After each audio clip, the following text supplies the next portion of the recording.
Yeah. No layup line, no warm-ups, no nothing. We just walking right into the stadium, get into the game. Let's do it.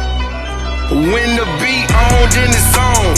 Wearing our right jerseys on the road, cause how we feel where we roam is our home. Leaving these other podcasts null and void. The show can't miss something like Tom Shepard and corduroys. Full sport press, you know them boys.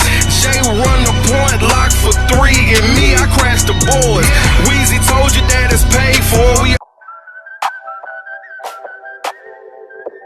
Before we get started the first half, Weezy, do you have a yellow Box of Cheerios Award recipient for the listeners? I do. This week's award recipient is boxing promoter Bob Arum. Yeah.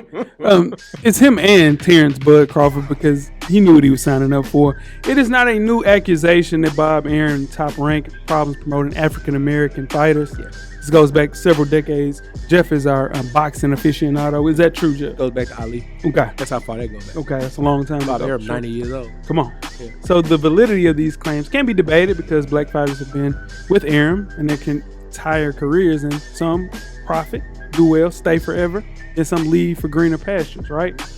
Terence Bud Crawford always been an interesting case because everyone knew that Crawford was basically pound for pound the best fighter at the current time, right? Very true. Problem is, throughout his career, he has been able to showcase that talent in marquee fights. Even his latest fight with Shawn Porter that Jeff talked about a couple of weeks back had to be threatened with a purse bid over a deal gone bad. So, over the years, Arum has stated that he's lost so much money with Terence Bud Crawford that he could buy a house from scratch in Beverly Hills, California, which implies he lost tens of millions of dollars. Is this more of a Terence Bud Crawford being an idiot for staying with Bob Arum, or is this more of a situation where Bob Arum sticking to his script? It's both. Mm-hmm. So you're watching Bob Arum do what he's acting like a woman scorned. No disrespect to anybody.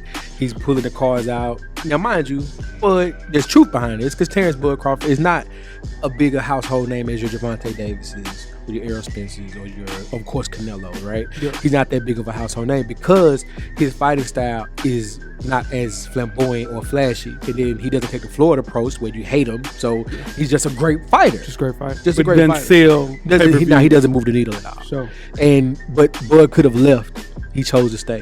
Mm-hmm. Now that he actually is opting out and he's going to try to get bigger fights, of course Bob Arum has to sour his name in the media. He just has to. yeah, no, for sure. So, we were giving this yellow box out. We just didn't know exactly who to give it to. Who would you give it to, Jeff? I would give it to Bob Arum just simply because he's been doing this since Ali and Floyd. He's done it to countless other people. Sure. And he's going to continue to do it because he knows one thing. He knows boxing promoting. Yeah, That's no, what he for does. Sure. Yeah, taking money, stealing from the rich. I was in the grocery store. I seen a yellow box, supersized box. You should have got it. You supposed Hey, to. they don't want that supersized box, man. They don't want that supersize. Nah. That supersize. Hey. It wouldn't even fit on the table. We need the supersized box a couple years ago. Yeah. People dread the supersized box. Yeah, right But now. hey, the supersized box is here now. Yeah, So you don't for want to sure. get that supersized box. We got to get that for sure.